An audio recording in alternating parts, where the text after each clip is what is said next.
Hello everyone, I am Dr. Prajwalit Shikha and in today's video I am going to talk about path loss.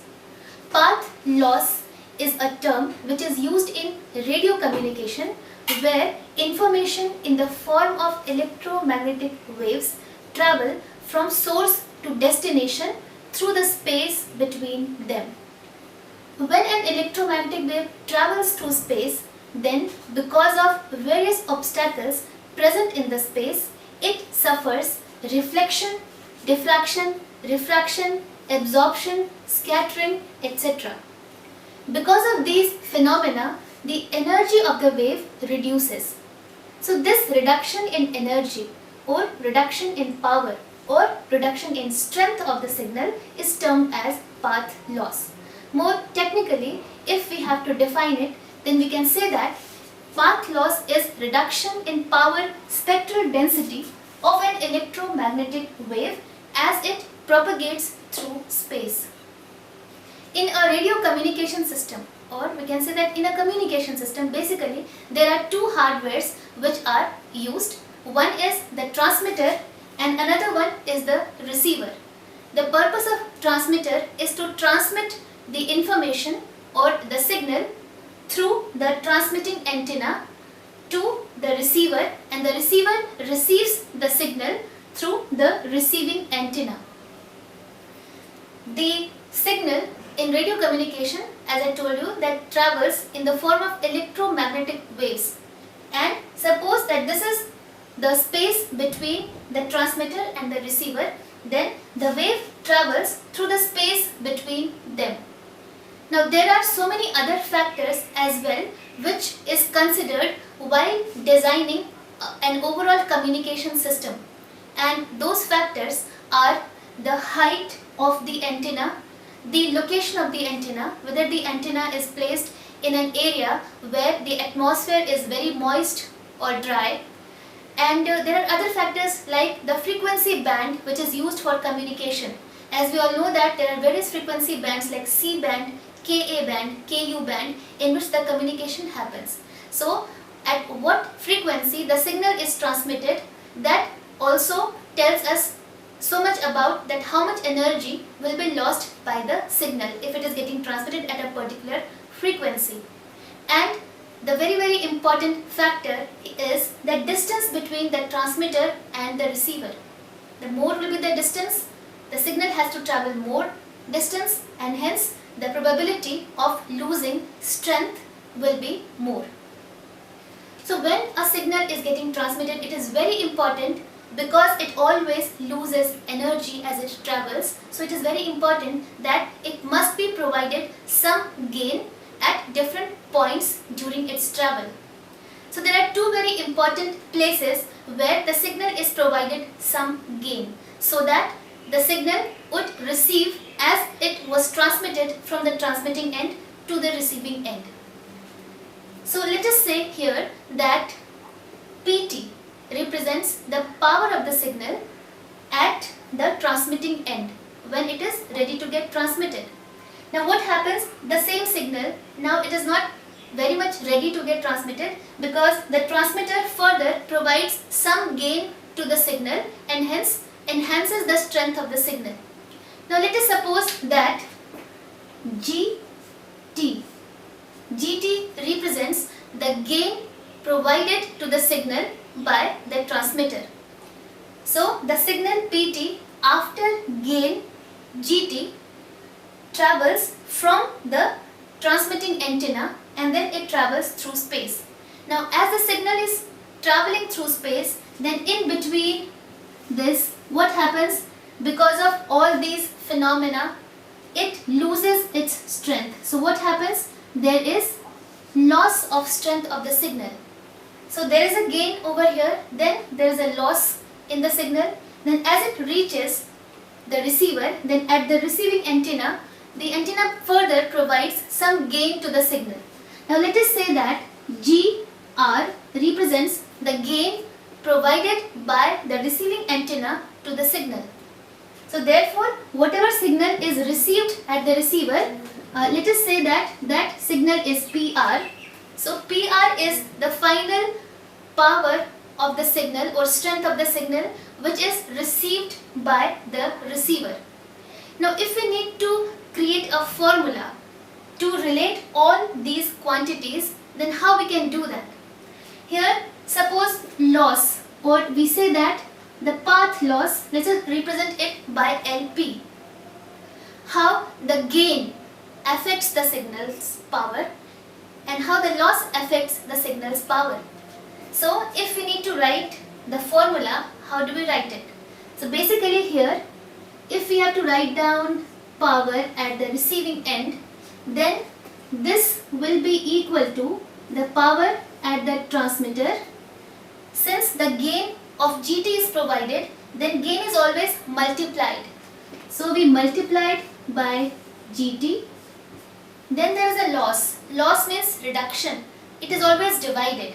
So then we would divide it by LP, and then again there is a gain provided by the receiving antenna, GR. So we multiply this by GR.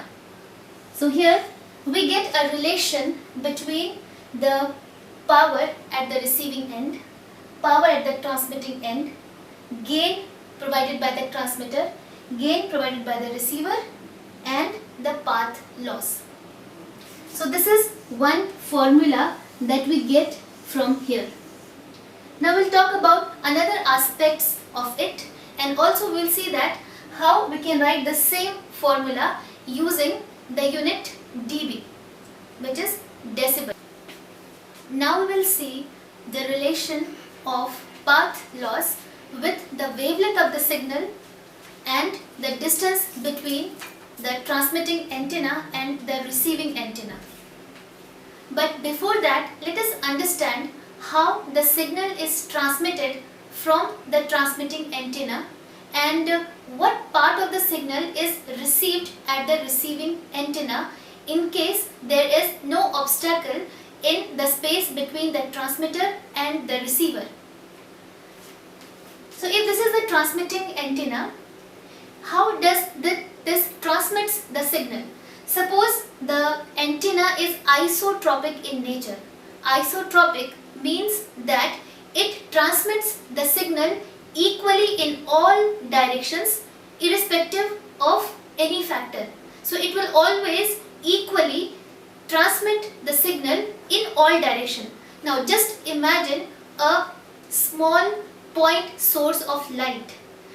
Now how will it transmit or radiate light? So a point source of light always radiates the light in the form of concentric sphere. So we say that in the form of concentric sphere, the light energy is distributed in space around that point source, and we call those spheres as the wave fronts. Similarly, here suppose that this antenna is a point source of light. How will it radiate the energy in all direction? So similar to the point source of light, this antenna also radiates the electromagnetic energy equally in all direction. So if an antenna is doing such, it means that we call that antenna as isotropic antenna. So here at any particular distance, the energy is distributed on the sphere with the antenna at the center. So if we say that there is a transmitter here and here we have the receiver and both are at a distance of d in between them, then what will be the total energy that will be transmitted at a distance d, or what will be the total transmitted energy at distance d? Or we can say that how the energy is distributed at distance d. So it will be distributed on the spherical surface of radius small d, which is the distance between the transmitter and the receiver. So here whatever energy is being transmitted, the whole energy is distributed over the sphere of radius d, but the whole energy is not being fallen on the receiving antenna, but only that part which falls on the effective area of the receiver. So whatever is the size of the antenna, depending upon that, the effective area is first calculated, and that on that particular effective area only, that energy that has fallen is found to be received at the receiving antenna. So now let us look at a formula over here which relates the received power at the receiving end with the effective area of the receiving antenna and the power flux density. So PR is equal to AE into phi. Here AE is the effective area of the received antenna and phi is called as the power flux density. Power flux density is equal to the transmitted power PT, that is the power of the signal as a transmitting end, divided by 4 pi d square, where 4 pi d square is the total area on which the total energy of the signal is distributed, and here d is the distance between transmitter and the receiver. So that serves as the radius of the sphere or spherical wave front, we can say, and on that sphere total energy of the signal is distributed. So this is your power flux density. Now when we would multiply this to the effective area of the antenna, then we get the value of PR, which is the power of the signal at the receiving end.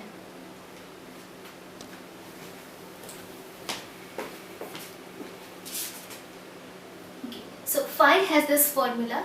Now there is a relation between total gain of the signal, which is represented by G here, for an isotropic antenna. Now we must understand that an isotropic antenna provides a unity gain because it distributes the energy in the form of spherical sphere in all the direction. So here we can write down G for GT into GR. So if the antenna is not isotropic, it is not spreading or radiating energy equally in all direction, then G will be replaced by GT into GR, and this is equal to 4 pi AE, which is the effective area of the antenna, divided by lambda square. Here we assume that both the radiating and the receiving antenna are of equal dimension.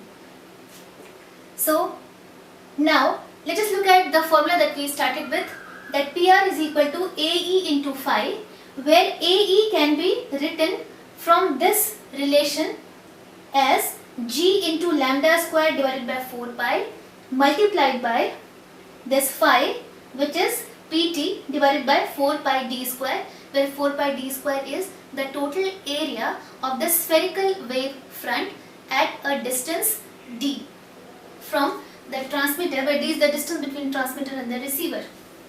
So we will arrive at this particular relation. So now after substituting for PR, which is AE into phi, AE we have substituted, which is G lambda square upon 4 pi, and phi is PT upon 4 pi d square. Now here we can rearrange and rewrite the same expression as lambda upon 4 pi d whole square multiplied by, for G it was used for isotropic antenna as I explained you. So if the antennas are not isotropic, in that case we replace G by GT into GR and multiplied by PT. Now let us look at the definition of loss in this form from this diagram. Here we see that the signal which has power PT is going through the channel, and here at the receiving end the power of the signal is PR. So how do we define gain? So gain is normally defined as the received power divided by the transmitted power, and the reciprocal of gain is defined as loss. So loss is equal to the transmitted power upon received power. So similarly here in this relation we will find out the loss, which is the transmitted power on one side divided by the received power, which will give us the loss. Here we are calculating the path loss, so we will write down for path loss as L suffix P. Now this is equal to 4 pi d upon lambda whole square multiplied by 1 upon GR into GT. So this is the formula for path loss that we have calculated. Now we'll find out that what is the same formula in terms of dB. If we need to find out the relation, then what we have to do is, just in the formula for path loss, we need to take log on both sides. So after taking log on both sides, whatever formula I wrote earlier, we take log on both sides, then we get log of LP is equal to log of square of 4 pi d upon lambda minus log of GR into GT. Now here this minus has come from the relation from the property of log, which says that log of A upon B is equal to log A minus log B. So same property has been used over here. Now further here we see that further expanding this, we would get this relation where finally we may write down loss in dB is equal to 20 log of T plus L naught dB, where L naught dB is this particular term, which is 20 log 4 pi by lambda minus 10 log GR minus 10 log GT. Now this L naught dB is called as free space path loss at 1 meter. So this is the formula in terms of dB on logarithmic scale, and we have seen earlier as well the normal formula for path loss. Now why do we require this formula? This is because sometimes, as I told earlier as well, that it is very difficult to deal with large numbers, but when we talk in terms of ratios of two standard quantities, then the number becomes small. Therefore it is easy to deal with such big numbers on logarithmic scale. Now let us look at a numerical problem, and we will solve that problem with the help of the equation that we have just derived. So in this problem, certain values are given, where here FC, which is the frequency of the signal, which is given as 900 megahertz, distance between the two antennas given as 1 kilometer, and we have to calculate what is the path loss.